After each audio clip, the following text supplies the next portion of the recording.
민주당 조 바이든 대선 후보는 이번 대선의 승부처인 주요 경합주에서 속속 승리하고 있습니다. 바이든 후보는 개표가 끝나면 승자가 될 것이라며 침착하게 기다려달라고 당부했습니다. 트럼프 대통령 측은 대선 개표가 진행 중인 상황에서 무더기 소송전을 진행하고 있습니다. 바이든이 승리를 주장한 거의 모든 주에 법적 대응을 하겠다는 입장입니다.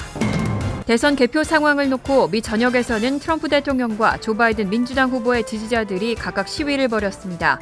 일부 지역에서는 폭력 시위로까지 번졌습니다. 미 전역에서 뽑힌 대통령 선거인단은 오는 12월 14일 각 주의 주도에 모여서 대통령을 뽑게 됩니다.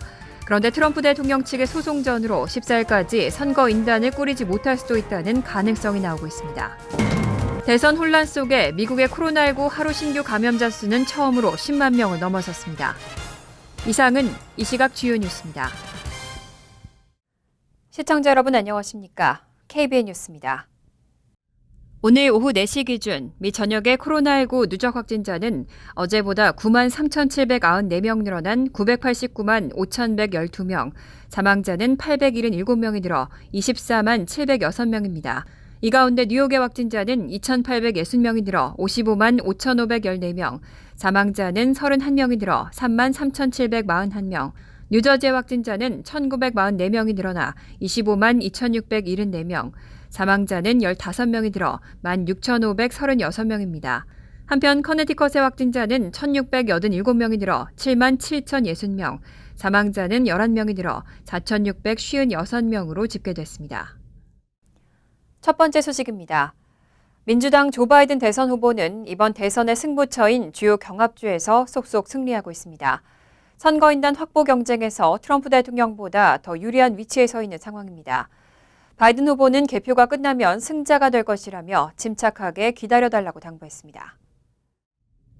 바이든 후보는 현재 전체 선거인단 538명 중 대통령 당선에 필요한 과반인 270명에 6명 모자라는 264명을 확보했습니다.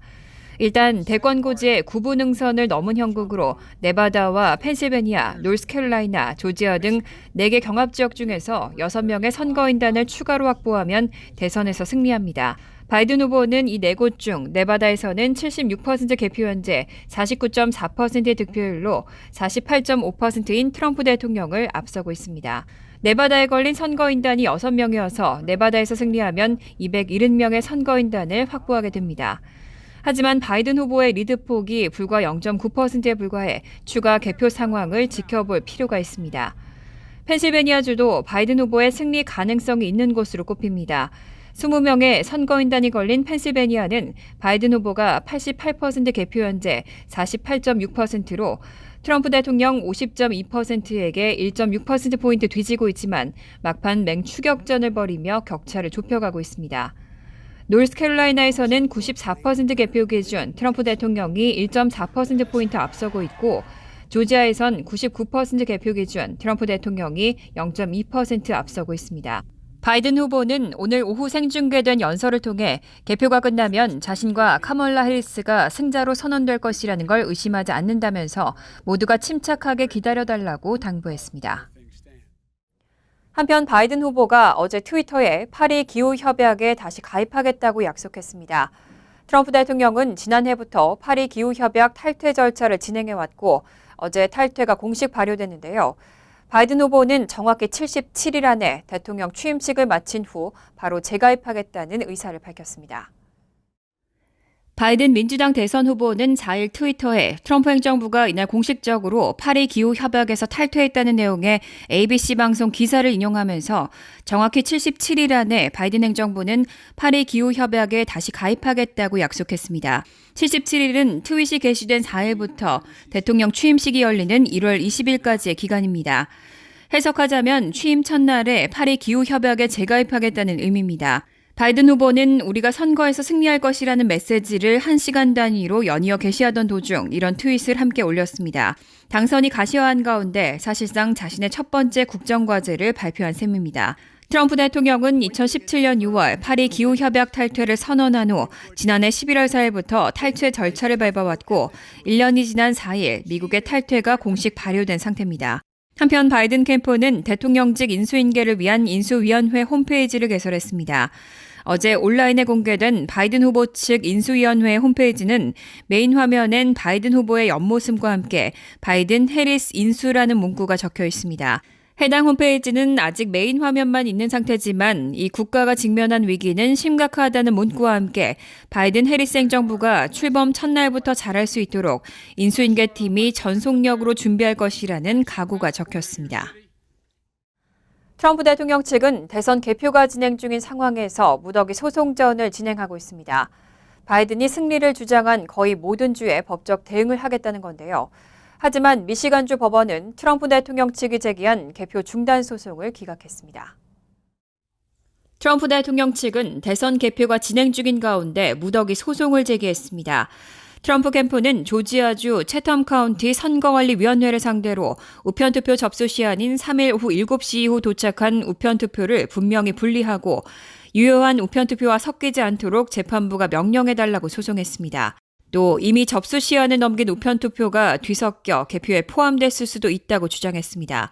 앞서 트럼프 캠프는 미시간주에 대해서도 개표에 대한 접근이 제대로 이뤄지지 않았다면서 소송을 제기하고 개표 중단 등을 요구했습니다. 또 펜실베니아주에 대해서도 민주당 측이 투표용지 개표와 처리를 공화당 투표 참관인들에게 숨기는 것을 막기 위해 소송을 낸다고 밝혔습니다. 이 밖에 위스콘신주에 대해서도 재검표를 요구한 상태입니다.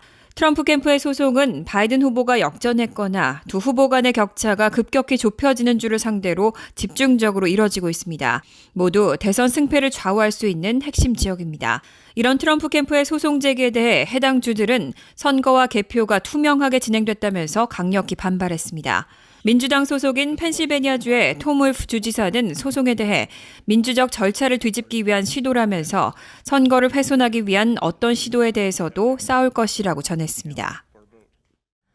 트럼프 선거 캠프 측은 개표 중단 소송을 제기하면서 개표 과정에 대한 의미 있는 접근을 요구했습니다. 그런데 이에 대해 트럼프 대통령은 의미 있는 접근이 무슨 소용이냐며 트윗을 통해 불만을 밝혔습니다. 여러 가지 해석이 나오고 있는데 일단 선거 시스템 자체가 이미 손상됐다며 이번 선거가 사기라는 점을 재차 주장한 것이라는 분석도 나왔습니다. 트럼프 캠프는 성명을 내고 의미 있는 접근이 허용될 때까지 개표를 중단해달라는 소송을 제기했다며 의미 있는 접근을 소송 이유로 들었습니다. 개표 과정에 공화당 측이 제대로 참관을 하지 못했다는 의미입니다. 하지만 이에 대해 트럼프 대통령은 트윗에서 우리 변호인들이 의미 있는 접근을 요구했지만 이게 무슨 소용인가라며 우리 선거 시스템의 무결성 또 대통령 선거 자체에 이미 손상이 가해졌다면서 이것이 우리가 논의해봐야 할 것이라고 주장했습니다. 이 의미 있는 접근이 무슨 소용이라는 트럼프 대통령의 트윗을 놓고서는 여러 가지 해석이 나왔습니다. 우선 트럼프 대통령이 대선에서 우편투표를 확대한 것 자체가 중대한 사기라는 주장을 계속 펼쳐왔던 것에 비춰 법무팀이 제기한 소송 사유가 고작 의미 있는 접근이라는데 불만을 나타낸 것이라는 해석입니다. 이와 관련해 CNN은 소식통을 인용해 트럼프 대통령이 그의 법무팀 전략을 그다지 열정을 보이지 않은 채 승인했다며 전략이 성공할 것으로 보지 않는다는 뜻을 내비쳤다고 전했습니다. 일각에서는 트럼프 대통령이 소송 결과에 대한 낙관을 포기한 것이 아니냐는 해석도 나왔습니다. 또 일간 인디펜던트는 트럼프 대통령이 미국 선거 시스템의 무결성이 손상을 입었다는 점을 강조하고 결국 이번 선거가 사기라는 점을 재차 주장한 것이라고 분석했습니다. 대선 개표 상황을 놓고 미 전역에서 트럼프 대통령과 조 바이든 민주당 후보의 지지자들이 각각 시위를 벌이고 있습니다. 트럼프 대통령의 지지자들은 개표 중단을 요구했고 바이든 후보의 지지자들은 완전 개표를 요구하면서 크고 작은 시위가 잇따르고 있습니다. 일부 지역에서는 폭력 시위로까지 번졌습니다. 대선 개표 상황을 두고 미 전역에서는 트럼프 대통령과 바이든 민주당 후보의 지지자들 간의 시위가 이어졌습니다. 트럼프 대통령 지지자들은 개표 중단을, 바이든 후보 지지자들은 완전 개표를 요구하면서 각각 시위를 벌였습니다. 일부 시위가 격화되면서 총기가 등장하는 등 폭력 시위로 번지기도 했습니다. 트럼프 대통령 지지자들은 4일부터 미시간, 애리조나, 네바다 등 경합주로 분류되는 지역에서 개표 중단 시위를 벌였고 특히 미시간주 디트로이트 TCF 센터에서는 트럼프 대통령 지지자 수백 명이 난입해 개표 중단을 외쳤습니다. 애리조나주 피닉스에서도 주의회 의사당과 마리코파 카운티 개표장 등에서 개표 중단을 요구하는 시위가 벌어졌습니다. 특히 마리코파 카운티에서는 트럼프 지지자 150여 명이 무장을 하고 선거사무소 앞에 집결해 시위를 이어갔습니다. 이에 바이든 후보 지지자들도 시위에 나섰습니다. 트럼프 대통령 측이 일부 경합주의 우편투표 개표 중단을 요구하며 소송에 나선 데 대한 반발입니다. 이들은 모든 투표는 집계돼야 한다고 주장했습니다. 뉴욕 맨하튼에서도 수백 명의 시위대가 모든 표를 집계하라는 문구가 쓰인 현수막을 들고 명품거리로 불리는 5번가를 따라 행진했습니다. 뉴욕 경찰은 시위 현장에서 압수했다면서 트위터를 통해 총기 사진을 공유하기도 했습니다. 이 밖에도 오리건주 포틀랜드, 미네소타주 미니애폴리스, 시카고와 캘리포니아주 로스앤젤레스, 샌디에이고, 텍사스주 휴스턴, 펜실베니아주 피츠버그, 시카고 도심에서도 시위가 이어졌습니다. 한편 미 전역에서 뽑힌 대통령 선거인단은 오는 12월 14일 각 주의 주도에 모여서 대통령을 뽑게 됩니다. 그런데 트럼프 대통령 측의 소송전으로 14일까지 선거인단을 꾸리지 못할 수도 있다는 가능성이 나오고 있습니다. 미 전역에서 뽑힌 대통령 선거인단은 오늘 12월 1일 각 주의 주도에 모여 대통령을 뽑습니다. 다만 선거인단이 어느 후보를 찍을지는 이미 다 정해져 있고 선거인은 자신을 선임한 대선 후보에게만 투표하겠다는 신의 성실 원칙 준수 서약을 하기 때문에 선거인단의 선거는 형식상의 절차를 갖추기 위한 것 외에는 의미가 없습니다.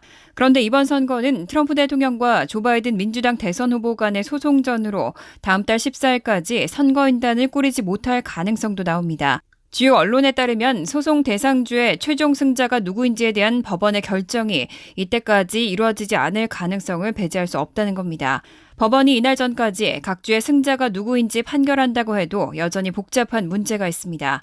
주지사의 소속당과 주의회의 다수당이 다를 경우에는 법원의 판단과는 다르게 선거인단 명부가 연방의회에 제출될 수 있다는 겁니다. 예를 들면 주지사가 민주당 소속이라면 바이든 후보 측에 선거인단 명부를 제출하겠지만 주의회를 공화당이 장악했다면 주의회가 선거 절차상 이의를 제기하며 트럼프 대통령 측의 선거인단 명부를 연방의회에 제출하는 사태가 벌어질 수 있다는 의미입니다.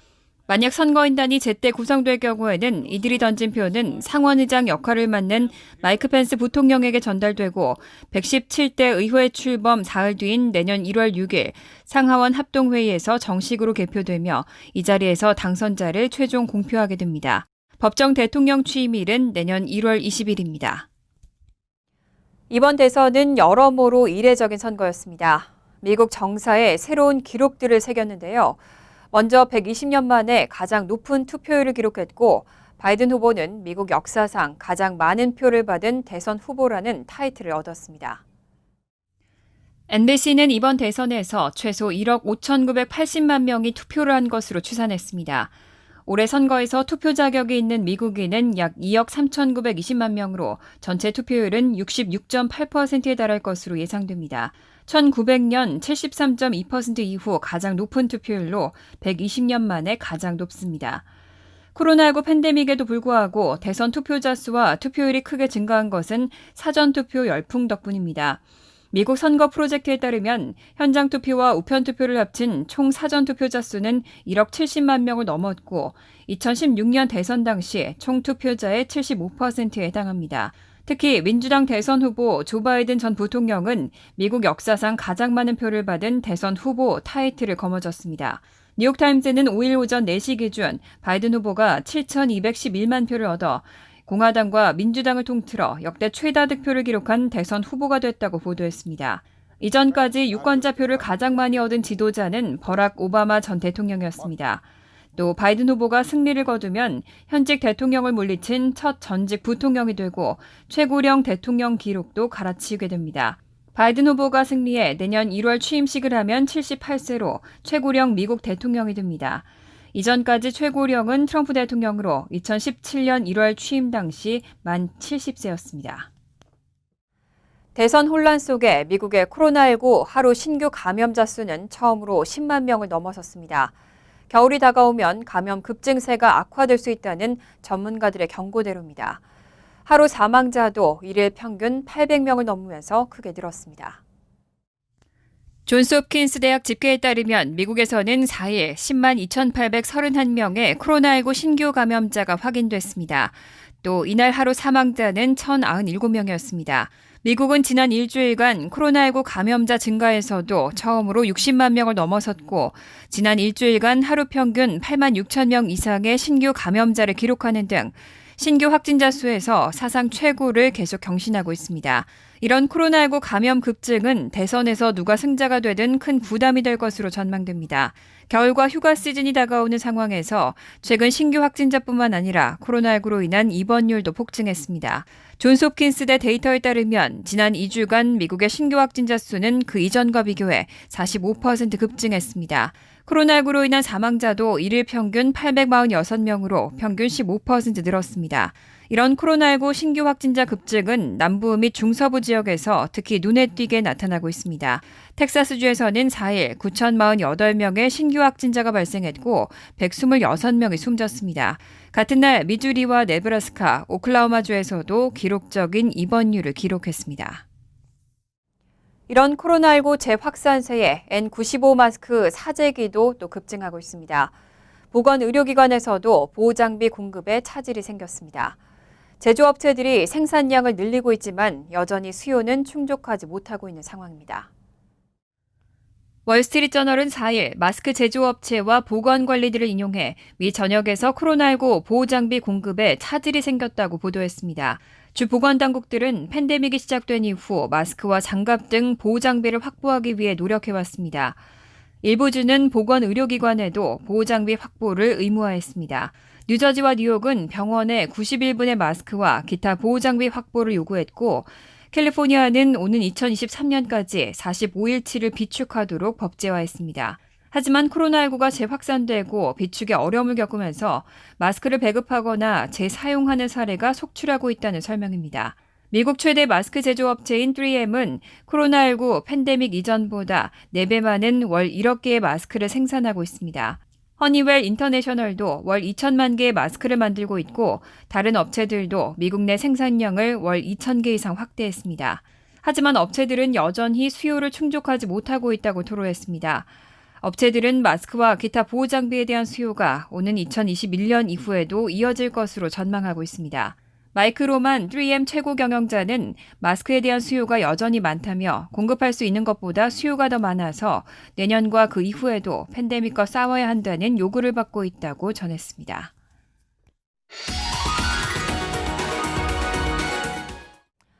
이어서 LA 지역 한인사회 소식입니다. 캘리포니아주에서는 두 한인 여성이 연방 하원에 도전하고 있습니다. 미셸 박스틸과 영킴 후보인데요. 개표가 막바지에 이른 가운데 두 후보 모두 선두를 지키고 있습니다. 여준호 기자가 보도합니다. 개표 초반 상대방의 2만여 표 차 넘게 뒤지고 있던 연방하원 48지구 미셸 박스틸 후보. 당일 현장 투표에 대한 개표가 본격적으로 시작되면서 점차 표차를 줄이기 시작하더니 어젯밤 11시쯤 무서운 뒷심을 발휘하면서 결국 전세를 뒤집었습니다.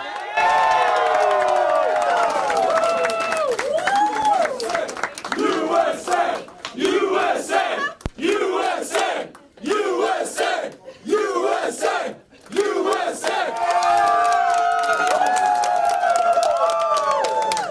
1% 이내의 초접전 속 선두를 지키고 있는 미셸 박스틸 후보는 개표가 막바지에 이르면서 캘리포니아주 사상 첫 한인 여성 연방 하원의원 탄생이란 기대를 높이고 있습니다.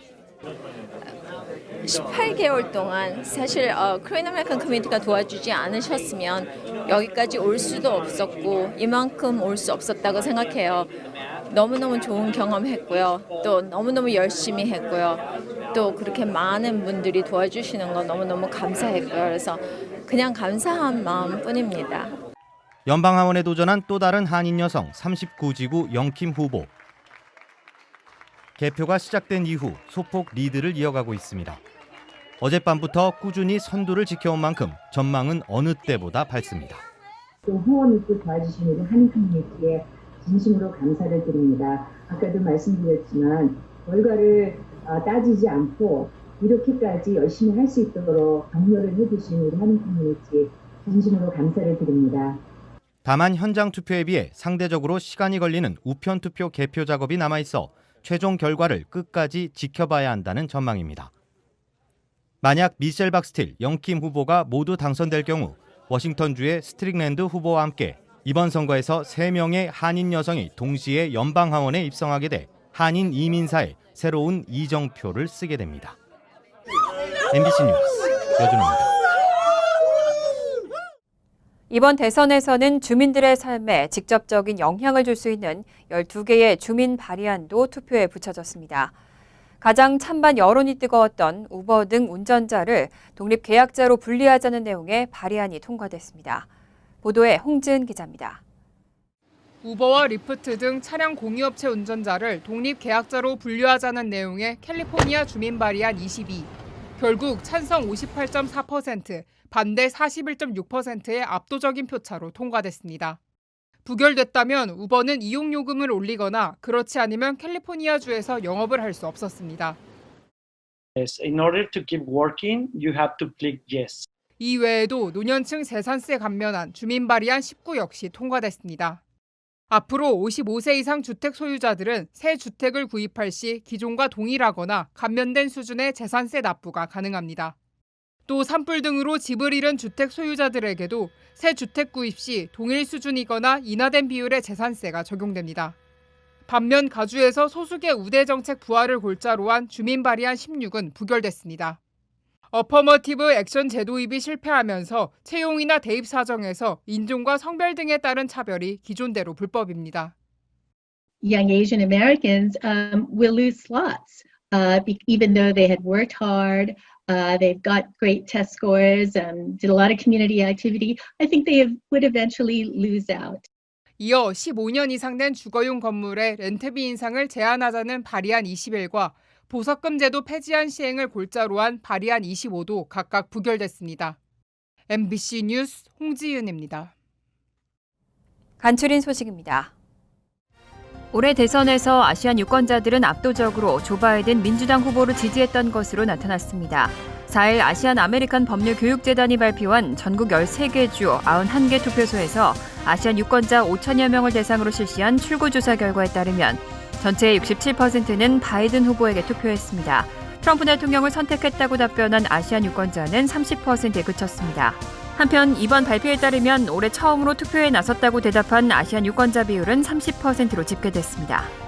대선을 하루 앞둔 지난 2일 시카고 연방법원이 공적부조 규정 시행에 다시 제동을 걸었습니다. 시카고 연방지방법원은 공적부조 수혜자에 대한 영주권 신청을 거부할 수 있는 이민국의 시행령이 행정법이 정해놓은 절차를 위반했다며 중단하라고 명령했습니다. 게리 파이너만 판사는 14페이지 분량의 판결문을 통해 푸드스탬프와 주택 바우처, 메디케이드와 같은 공공지원이 필요한 이민자의 영주권을 거부할 수 있는 정책은 행정부의 권한을 초과한 것이라고 밝히고 공적 부조 시행을 일부로 즉시 중단한다고 명령했습니다. 뉴욕주 정부에 납부해야 하는 학자금과 의료비 채무에 대한 부채 상환이 올 연말까지 연장됐습니다. 레티샤 제임스 뉴욕주 검찰총장은 4일 뉴욕주가 운영하는 주립병원 등의 의료비를 갚지 않았거나 뉴욕 주립대에서 학자금 대출을 받은 사람에 대한 부채 상환 유예 기간을 오늘 11월 4일에서 12월 31일까지로 연장한다고 밝혔습니다. 이 기간에는 또 주정부가 부과하는 각종 수수료도 납부 기한이 연장되고 부채에 대한 이자나 수수료 부과도 중단됩니다. 한국국세청이 재외국민 등 해외 납세자를 위해 2차례에 걸쳐 온라인 세무 설명회를 개최합니다. 4일 국세청은 오늘 19일 오후 9시와 26일 오전 10시 2차례 온라인 화상회의 시스템 줌을 통해 세무 설명회를 실시한다고 밝혔습니다. 이번 세무 설명회는 사전 참가 신청서를 통해 접수한 납세자의 질의 내용을 중심으로 Q&A 세션으로 진행될 예정입니다. 세무 설명회에 참여를 희망하는 재외국민 등 해외 납세자는 15일까지 국세청 홈페이지에서 참가 신청서를 내려받아 작성한 뒤 제출하면 됩니다. 환율과 증권 소식입니다.